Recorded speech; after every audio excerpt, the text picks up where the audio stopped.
Suara Wakil Rakyat ada di Bincang Parlemen. 101,3 Star FM. Inspiring Sound.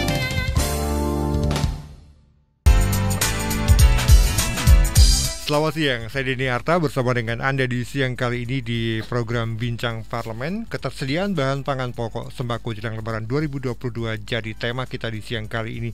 Saya bersama dengan Mas Antonius Foky Ardianto, anggota Komisi B DPRD Kota Yogyakarta. Selamat siang, apa kabar Mas Foky? Selamat siang dan kabarnya baik serta sehat di tengah masih adanya pandemi COVID-19. Siap, kita akan ngobrol banyak terkait dengan ketersediaan bahan pangan pokok sembako jelang Lebaran 2022 untuk Anda yang mendengarkan kami di 101,3 Star FM ataupun juga yang menyaksikan kami di live streaming di starjogja.com. Terima kasih untuk kebersamaan Anda. Anda boleh gabung di siang kali ini di 081-862-1013. Mas Foky, setiap menjelang Lebaran, kalau ngomongin tentang harga bahan pangan pokok, kemudian ketersediaan menjadi sangat menarik. Apalagi kondisinya ternyata luar biasa. Tahun ini ada banyak hal yang kemudian menjadi menarik karena ada banyak persoalan terkait dengan sembako, utamanya minyak goreng. Mas, dari sudut pandang ataupun dari pantauan Mas Foky sendiri terkait dengan ketersediaan bahan pangan selama Ramadan dan menjelang Lebaran, seperti apa Mas? Selamat siang. Sebelumnya para pemirsa Star FM, di siang hari ini kita membahas yang menurut saya ini temanya sangat menarik sekali. Ya, menariknya di mana?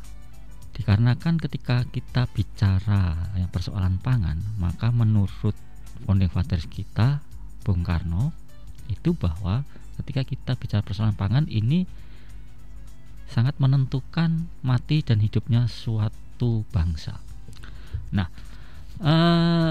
secara faktual ini bahwa antara pertumbuhan penduduk dan pertumbuhan lahan pertanian itu kan seperti deret hitung dan deret ukur sebenarnya.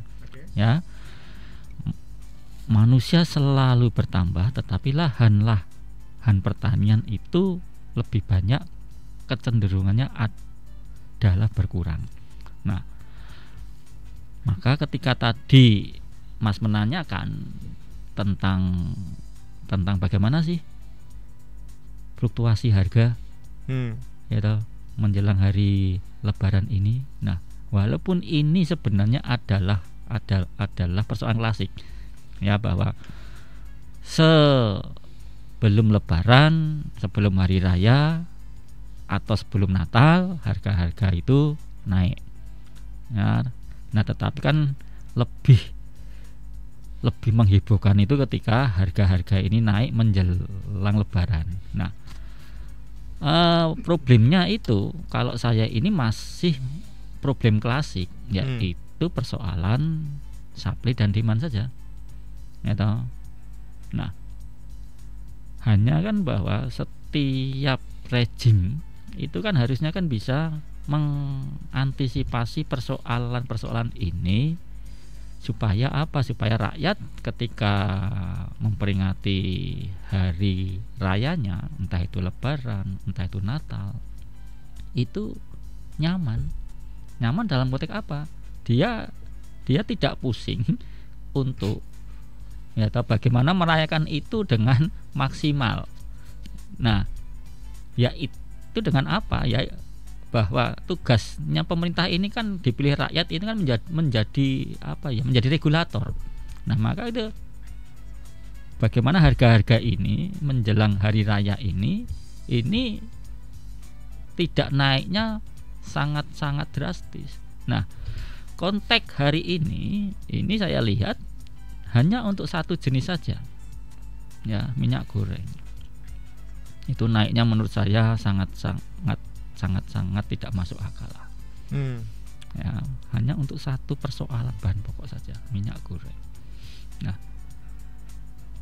mengapa saya sampaikan ini tidak masuk akal?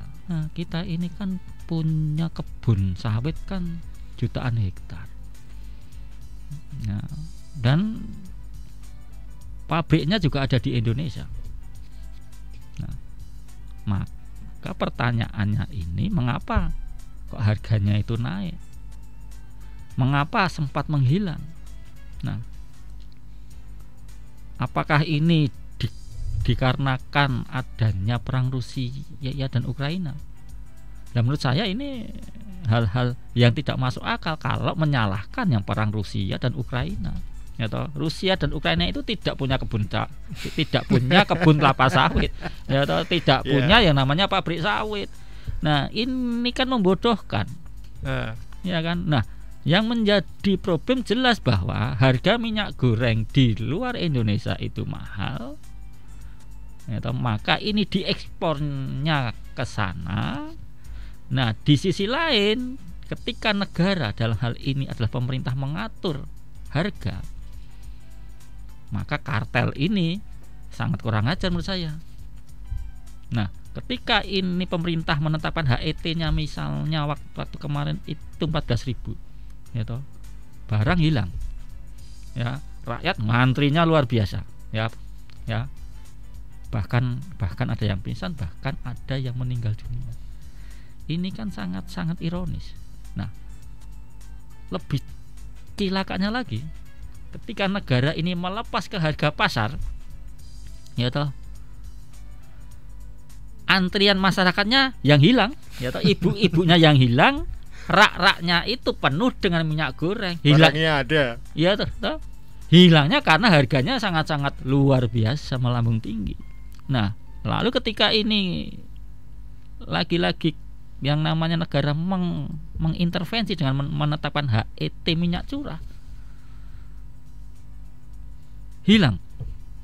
Nah, saya ini dua minggu yang lalu itu juga menjadi salah satu narasumber di perusahaan BUMN yang namanya Bulog. Ya. Nah, di itu saya satu panel dengan Dinas Perdagangan. Nah, di situ disampaikan Dinas Perdagangan bahwa semenjak negara campur tangan menetapkan HET minyak curah, barang itu jadi hilang. Nah, maka rakyat berpikir negara yang salah. Padahal ya toh? Nah, ya toh, padahal sebenarnya negara itu memerankan fungsinya untuk melindungi kepentingan seluruh rakyat Indonesia secara adil dan beradab. Ya toh, sila kelima adalah keadilan sosial bagi seluruh rakyat Indonesia. Nah, problemnya di mana? Satu, kalau saya problemnya itu ada di sistem. Ya toh. Yang kedua, problemnya adalah penegakan hukum tidak serius. Walaupun ya 2 hari yang lalu Kejagung menangkap yang namanya Dirjen Kementerian Perdagangan. Menjadi tersangka ya. Jadi tersangka. Ya, tetapi kan konteksnya menangkap itu adalah konteksnya adalah kuota ekspor. Oke. Nah, sekarang ini pemainnya yang untuk mengamankan jalur distribusi di dalam negeri belum kesentuh. Nah, kalau kita kerucutkan lagi bahwa minyak goreng di wilayah Republik Indonesia, Sabang Merauke, Pulau Rote sampai Pulau Miangas, ya, dengan jumlah penduduk kita 250 juta lebih, itu kan hanya dikuasai oleh 5 perusahaan saja. Ya. Yang artinya ketika ini minyak goreng langka, ketika minyak goreng ini mahal, maka hipotesis saya negara kalah dengan minyak goreng. Ya, Mas, kan? Sebagai anggota dewan yang sering berinteraksi dengan masyarakat, keluhan dari masyarakat terkait dengan ketersediaan bahan pokok utamanya minyak goreng kayak apa sih, Mas? Sangat parah menurut saya. Ya. Nah, saya ini sebagai anggota DPR di Kota Jogja ini ketika melihat situasi ini kan berapa banyak yang namanya penjual gorengan mengeluh, ya toh, mau menjual mahal juga nggak bisa dikarenakan cari minyaknya saja sulit. Nah, belum penjual pecel lele. Ya. Nah, lalu ketika kita melakukan komunikasi secara nonformal dengan Dinas Perdagangan, ya tidak bisa ngapa-ngapain. gitu loh. Oke. Itu. Nah, mengingat mekanisme ini diserahkan kepada mekanisme pasar, di mana ya pasar pasti sistemnya kapitalisme. Ya toh.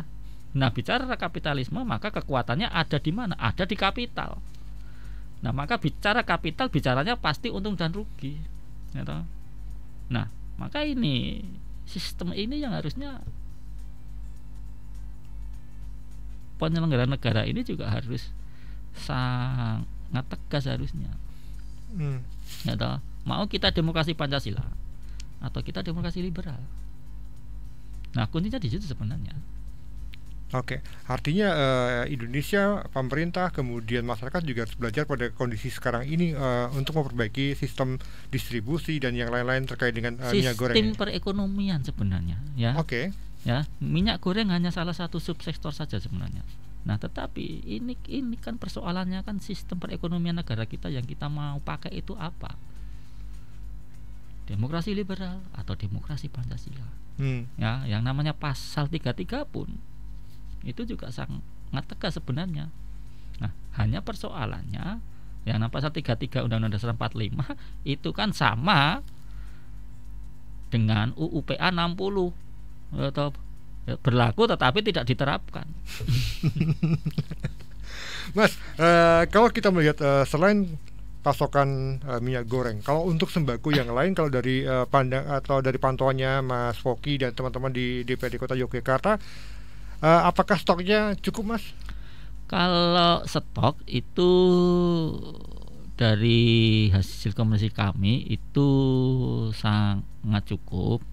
Hanya kan yang menjadi sebuah persoalan ini yang harus kita jaga dan ini menjadi tugas penuh dari yang namanya TPID. Ya toh. Itu adalah apa? Menjaga supaya harga-harga ini tidak naik. Ya toh, supaya yang namanya inflasi kita juga tidak naik juga. Nah,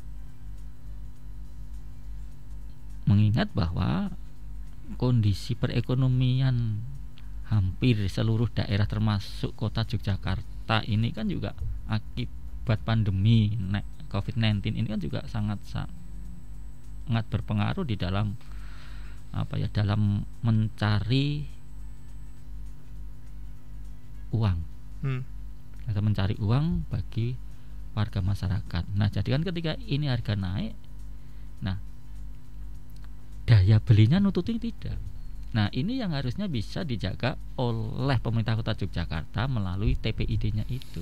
Mas Foky, mungkin pendengar kita juga harus diberikan sedikit informasi tentang peran TPID. Apa yang kemudian Mas Foky bisa sampaikan terkait dengan peran tim TPID ini untuk menjaga balancing harga tadi dengan pasokan tadi. Apa sih, Mas, yang bisa disampaikan ke pendengar kita? Nah, yang namanya tugas pokok TPID itu kan sebenarnya sangat jelas. Itu dia kan tugasnya jelas mengendalikan inflasi. Yaitu bicara inflasi pasti bicaranya supply and demand. Ya, bicara supply and demand bicaranya pasti distribusi. Nah, rangkaian-rangkaian ini yang harus diseriusi betul oleh TPID. Nah, maka di dalam kesempatan yang sangat baik ini kami juga nantinya akan mengusulkan kepada kawan-kawan yang ada di pimpinan Komisi B untuk segera menggelar satu rapat dengan TPID. Oke. Ya toh. Lalu yang kedua, segera lakukan sidak tentang ketersediaan bahan pokok yang ada di wilayah Kota Yogyakarta termasuk BBM. Oke. Ya. Nah, mengingat bahwa bicara sembako itu kita juga tidak bisa melepaskan diri dari persoalan BBM, mengingat bahwa 2 tahun kemarin arus mobilitas penduduk kan benar-benar sangat dibatasi ini. Iya. Betul. Sangat dibatasi. Ya, nah, sekarang ini kan dibuka lebar. Nah, ada fasilitas jalan tol. Nah, ketika ini distribusi BBM khususnya di Kota Jogja ini tidak diamankan, maka ini bisa menimbulkan problem serius dikarenakan ini pasti BBM.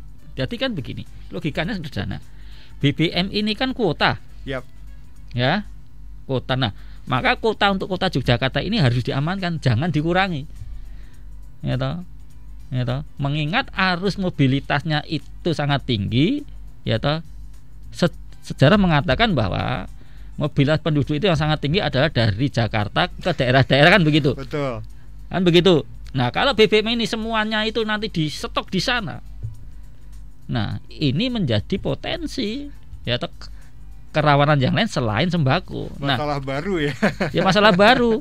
Ya toh, itu sama dengan ketika waktu kita menghadapi varian Delta COVID-19, yaitu persoalan kekurangan pasokan oksigen. Ya toh. Yang itu sangat-sangat berakibat fatal ketika puluhan rakyat kita meninggal di Rumah Sakit Sarjito. Nah, hanya karena kekurangan keterlambatan pasokan oksigen. Nah, hal-hal ini yang harus segera diantisipasi oleh pemerintah, baik itu pemerintah Kota Yogyakarta ataupun pemerintah DIY. Artinya pemerintah daerah harus meminta tambahan stok untuk BBM dan yang lain-lain juga, Mas. Minimal mengamankan. Oke. Ya, minimal mengamankan stok yang itu sudah menjadi jatah dari Kota Yogyakarta atau DIY. Nah, jangan itu dikurangi. Jangan dikurangi. Ya kalau dikurangi nanti itu menjadi apa ya? Menjadi sebuah potensi yang itu sangat mengganggu kenyamanan dan keamanan warga Kota Yogyakarta. Oke, Mas Wogi, kita simpan dulu obrolan kita di siang kali ini di Bincang Parlemen bersama dengan DPRD Kota Yogyakarta. Kita masih ngomong tentang bagaimana cara untuk mengamankan stok stok sembako di momentum Lebaran 2022. Kami akan segera kembali. Anda boleh gabung di 0818621013. Baik, terima kasih Anda masih bergabung bersama dengan Bincang Parlemen, persembahan dari DPRD Kota Yogyakarta. Saya bersama dengan Mas Antonius Woki dari anggota Komisi B DPRD Kota Yogyakarta. Dari tadi kita ngomongin minyak goreng nggak selesai ya. Ternyata banyak sekali hal yang kemudian menjadi sorotan terkait dengan persoalan minyak goreng di yang sempat langka, kemudian harganya naik luar biasa, kemudian banyak yang terimbas, termasuk mereka para pedagang kecil. Mas Woki, ketika teman-teman pedagang kecil yang sambat ke Mas Woki ini, apa yang kemudian mereka bisa lakukan, Mas? Apakah kemudian mereka hanya pasrah menanti semoga ada barangnya, semoga harganya terjangkau, atau seperti apa, Mas? Ya, dari hasil proses saya melakukan serawung dengan kawan-kawan pedagang itu, ya mereka itu kan mayoritasnya kan pedagang kecil. Nah, maka yang bisa mereka lakukan itu hanya dua, mengeluh dan pasrah. Nah, bahkan ada statement, kalaupun barangnya ada pun kita juga siap mengantri, Mas Woki, atau dari subuh atau dari dini hari pun itu kita siap. Soalnya bahwa minyak goreng bagi kami itu merupakan kebutuhan pokok, bukan hanya untuk konsumsi rumah tangga, tetapi untuk mereka mengais rezeki, untuk mereka melakukan aktivitas ekonominya sebagai penjual gorengan, sebagai penjual penyetan, dan membuka warung makan. Goreng telur itu kan juga pakai minyak goreng.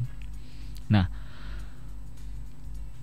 maka di dalam konteks ini, kalau kita melihat dari kacamata benar dan salah, yang salah adalah penyelenggara negara, baik itu eksekutif dan legislatif, termasuk saya. Oke. Nah, maka di dalam kesempatan ini saya sebagai anggota legislatif DPRD Kota Yogyakarta Komisi B juga meminta maaf yang sebesar-besarnya kepada rakyat Kota Yogyakarta yang sampai hari ini masalah minyak goreng juga belum bisa diselesaikan secara paripurna. Nah,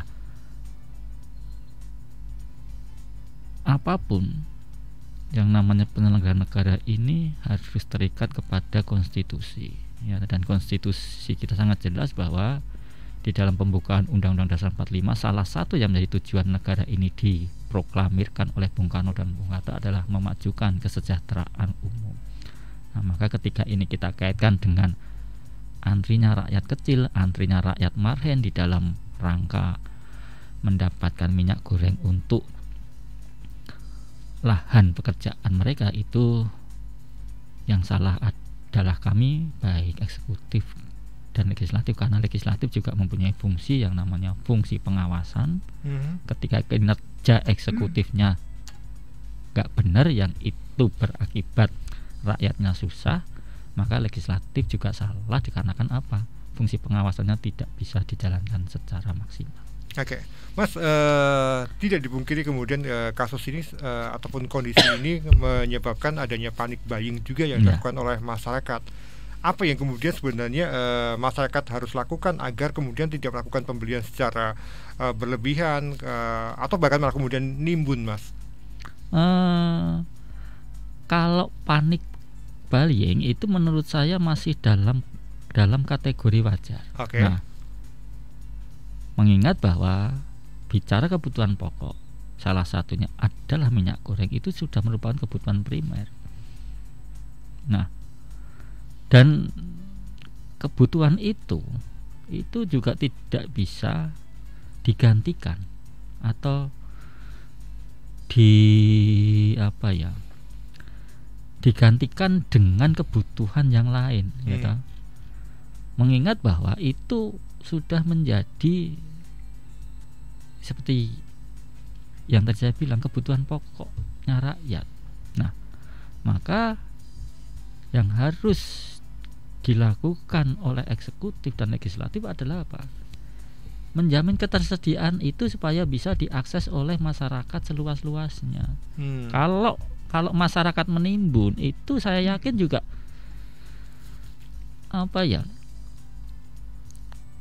sangat tidak mungkin masyarakat itu menimbunnya itu yang mengganggu perekonomian daerah. Tetapi kalau pengusaha besar itu mungkin, ya. Dan saya sangat salut ketika Kejaksaan Agung ketika dia menangkap Dirjen Kementerian Perdagangan, itu dia meningkatkan kriteria logika korupsi. Jadi korupsi itu bukan hanya merugikan keuangan negara, tapi korupsi itu juga mengganggu perekonomian negara. Nah, dan semoga konstruksi dari Kejagung ini bisa diikuti oleh aparat penegak hukum yang lainnya, baik itu KPK ataupun kepolisian. Mengingat bahwa sebenarnya sumber daya manusia yang itu sangat bagus itu ada di kepolisian, ya. Yang namanya polisi itu dari tingkat pusat Mabes Polri sampai di tingkat kelurahan yang namanya Babin Kamtipmas itu ada semuanya. Nah, kalau itu bisa sama satu frekuensi, ya, di dalam konteks penegakan hukum, saya yakin lah, ya, hal-hal yang kaitannya dengan tidak lancarnya jalur distribusi sembako itu pasti akan bisa diantisipasi sejak dini. Ya, rantainya kan cukup panjang, Mas Foky, sebenarnya untuk rantai distribusi barang tadi. Bagaimana kemudian penegakan hukum itu bisa dilakukan, Mas? Rantainya panjang, APH-nya juga panjang. Ada Mabes Polri, ada Polda, ada Polsek, ya kan, ada Babinsa. Nah, rantainya sama-sama panjang sebenarnya. Kalau semua ini berjalan dengan baik, ya toh. Nah, itu checks and balancing-nya itu sangat bagus dalam konteks bahwa tidak terjadi gejolak-gejolak yang itu merugikan rakyat. Nah, kalau bicara DPR itu juga ada DPR RI, ada DPRD provinsi, ada DPRD kota. Nah, ya kan, yang namanya DPR ini kan juga representatif dari partai-partai. Nah, ketika bicara partai, jaringannya juga banyak sampai di tingkatan kampung malahan. Betul. Ya toh? Nah, ketika ini ada persoalan rakyat, semua bisa digerakkan. Entah itu APH, entah itu partai politik, entah itu LSM. Nah, dengan frekuensi yang sama. Nah, saya yakin. Nah, semua yang persoalan rakyat itu bisa diselesaikan dengan baik. Nah, maka saya sangat mengkritisi, yaitu ketika ada persoalan kelangkaan minyak goreng, lah kok partai-partai malah menjual murah minyak goreng. Loh, ya. Ini apa ini, kan gitu. Nah, apakah partai-partai ini juga bagian dari yang ini dalam tanda petik memainkan atau hajat hidup orang banyak demi kepentingan politiknya? Nah, saya sempat mengkritisi, gitu. Walaupun misalnya itu ada di partai saya tetap akan mengkritisi itu.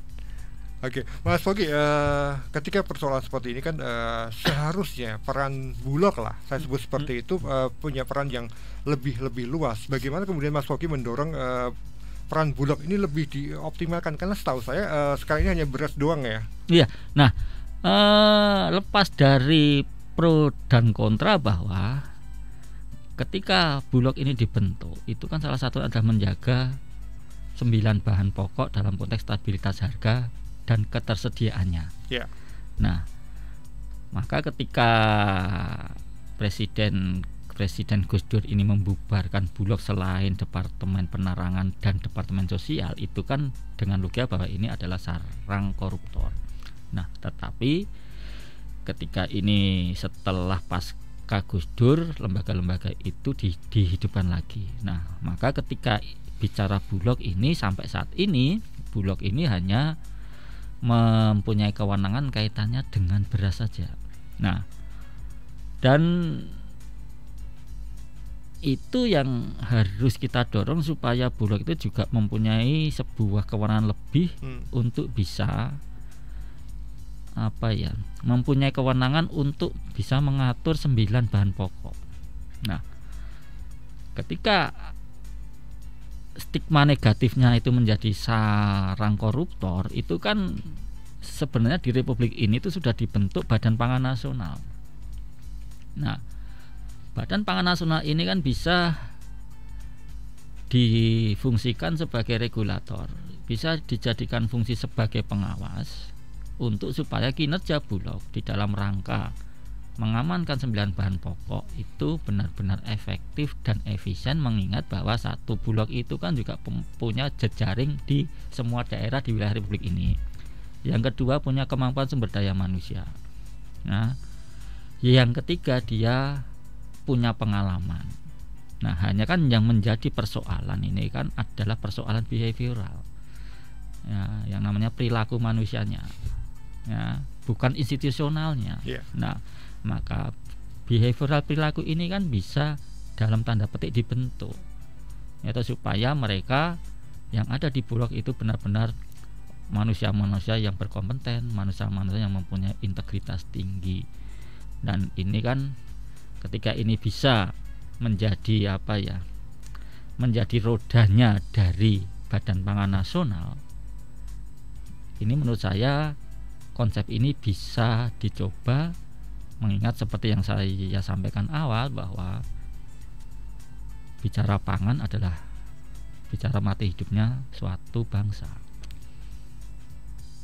Oke, Mas, kalau tadi Bulog punya peran penting juga, tetapi pemerintah daerah, pemerintah kota itu juga punya peran penting juga untuk menjaga kestabilan harga, menjaga pasokan juga. Apa yang kemudian Mas Pogi bisa sampaikan dan berikan masukan kepada pemerintah daerah atau Pemkot Yogyakarta lah, saya sebut seperti ini, agar ini kondisi ini kan sebenarnya menjadi siklus tahunan, siklus klasik yang harus terus diwaspadai. Apa yang kemudian harus dilakukan, Mas? Nah, kalau kita bicara pemerintah kota Yogyakarta, maka kan kita kan juga harus bisa membagi sebuah kewenangan, apa yang menjadi kewenangan pemerintah pusat, apa yang menjadi kewenangan pemerintah DIY, apa yang menjadi kewenangan pemerintah kota Yogyakarta. Nah, bicara ketahanan pangan itu kita juga tidak bisa lepaskan dari apa yang dinamakan kedaulatan pangan. Oke. Dan mengingat kota Yogyakarta ini adalah wilayah sempit, lahan pertaniannya juga semakin berkurang, maka ketika kami rapat kerja dengan Dinas Pertanian, maka kita ini mengusulkan 2 hal, yaitu satu, bahwa Dinas Pertanian juga harus bisa membeli beras, ya, membeli beras untuk ini bisa membantu Bulog di dalam menjaga stabilitas harga. Satu itu. Lalu yang kedua, pemerintah kota Yogyakarta ini punya kewajiban untuk supaya masyarakat kota Yogyakarta tidak kelaparan. Dan maka kita harus melihat dari hulunya. Hulunya, ketika lahan pertanian kita ini menipis, maka tidak ada salahnya pemerintah kota Yogyakarta ini membeli lahan pertanian di luar kota, mau di Bantul, mau di Klaten, ya toh, itu kita beli. Hasilnya untuk siapa? Untuk masyarakat Kota Yogyakarta. Nah, bicara hukum, apakah boleh? Ya boleh dong, ya toh.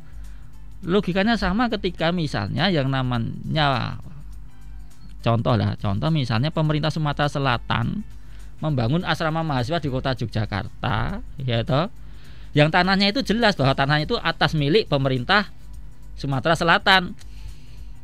Ya, betul. Masuk itu.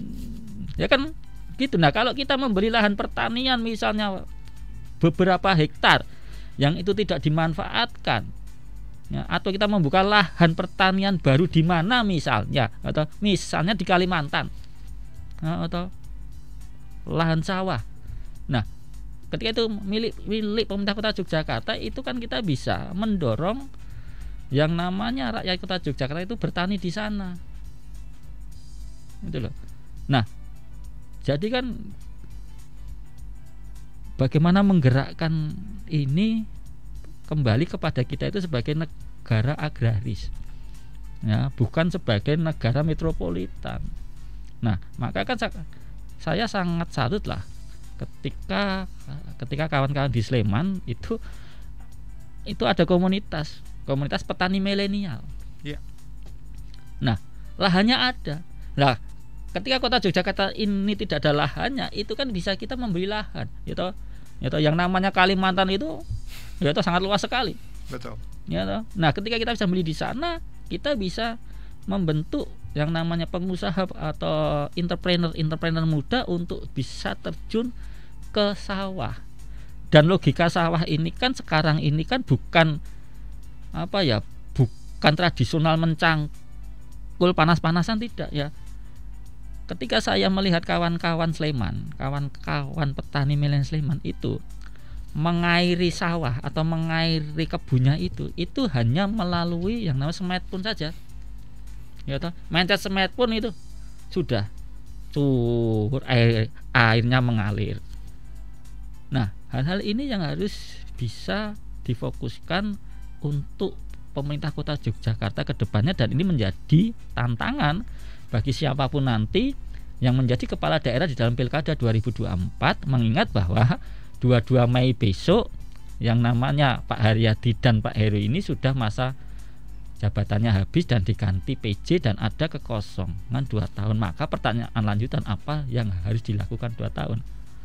Nah, kalau saya harus meletakkan pondasi, yaitu bagaimana bisa menjamin ketahanan pangan di Kota Yogyakarta, bukan hanya program lorong sayur, ya, program lele cendol. Itu bagus, tetapi itu hanya karikatif saja, ya toh. Itu tidak menyelesaikan persoalan yang namanya ketahanan pangan ke depannya bagi masyarakat Kota Yogyakarta, mengingat bahwa ke depan itu pasti yang namanya persoalan pangan menjadi rebutan semua daerah. Oke.